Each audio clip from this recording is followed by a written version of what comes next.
Hi, my name is and today I'm going to do a pitch about terraforming Mars and making life on Earth multiplanetary. So my slogan is, let us march from Earth to Mars and beyond. So before we jump into the technical details on terraforming Mars, let us first understand what is terraforming Mars.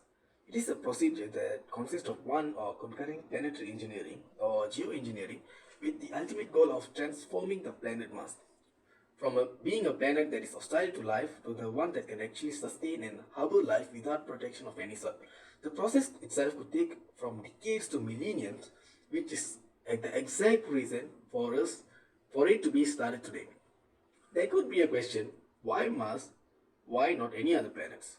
The answer is every other planets are almost not suitable for life. There are similarities between Earth and Mars, which ideally makes Mars better candidate compared to the other planets. In Mars, one day lasts about 24 hours and 39 minutes, which is almost the same as Earth's.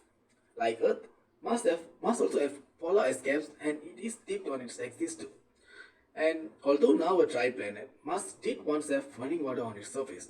This has been proven by the riverbeds and the terrain shapes, which appears to be the same of Earth. Must still have the water, but it is in a frozen state under the surface or in a permafrost state. The most widely asked question whenever the terraforming Mars topic pops up is that it is really necessary. Why not we take care of Earth first?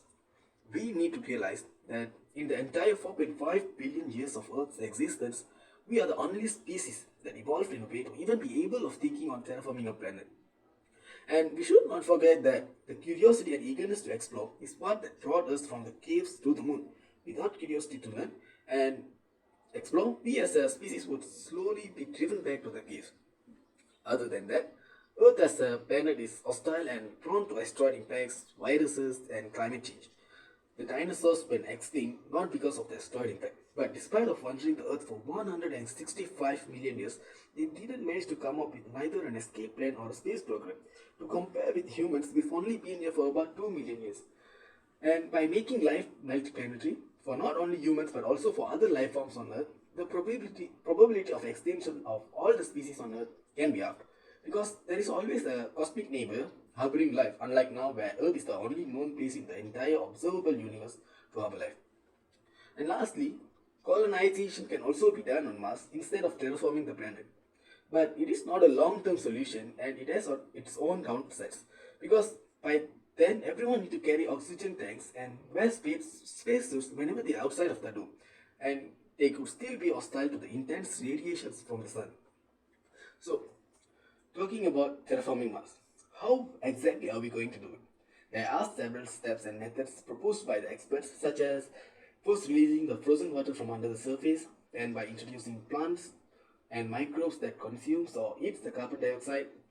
Then lastly, with the state being achieved, the sea-based organisms can then be first deployed to start off the process. And as said before, Mars did once have running water on its surface, but due to its thin atmosphere, the evaporating water molecules was not able to be trapped and was lost to the space. There are still large amount of water solidified or in a permafrost state in both the polar caps and under the surface. The plan is to now get back the water on the surface, and for that we only need to do what we do best, which is global warming. There are several well-researched techniques that has been proposed. So the first one is to place satellites with huge reflectors to reflect the sunlight and heat the planet enough. And other than that, space-based laser beams which power itself using sunlight can also be used to shoot laser beams onto the soil and melt the trapped ice under the surface. After the planet is heated enough to a temperature that the frozen ice can be melted back into a liquid state, it will then melt and flow into the barren rivers, terrains, meteor impacted craters. The now liquefied water will start to release water vapor into the atmosphere, which will then group up to form clouds. And with more clouds, more rains can fall, turning the whole process self-replicating or into a cycle of its own. Heating up the planet and bringing water onto the surface itself is not enough. because Mars is still 98% composed of carbon dioxide in its atmosphere. Means, there need to be some measures that taken to turn it into a breathable atmosphere, and one of the methods is by introducing phytoplankton into the water on the surface of the Mars. And phytoplankton are actually a microscopic marine algae, and they are responsible for producing up to 50% of the oxygen in the Earth, on Earth that we breathe. And but as of now, the soil-based plant is still not possible in Mars because the soil is still deficient of the nutrients. And one type of phytoplankton is the cyanobacteria, which are responsible for Earth's transition from a carbon dioxide-rich atmosphere in the past to oxygen-rich atmosphere in the present. So, right after all those being achieved, we can now set the sea life to start the start of the process.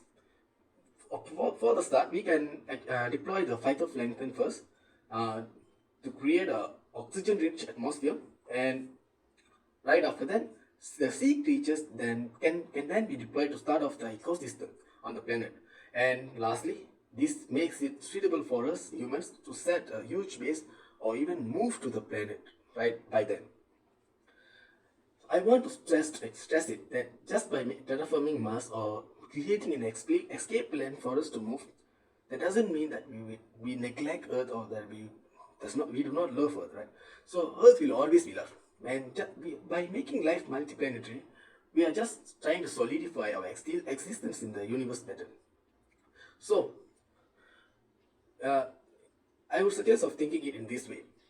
If we as a human able to terraform or geoengineer a planet from like Mars, from being a hostile planet to the one that can actually sustain life, we we will by then we will be able to geoengineer Earth back into Earth. So why not do both terraforming Mars and serving Earth at the same time? So let's bring humanity, and let's make the life on Earth multiplanetary. And for that, let us march from Earth to Mars and beyond. I will leave you with the picture of Earth taken from the Mars surface by the rovers and by NASA. The Earth can be seen there. Thank you.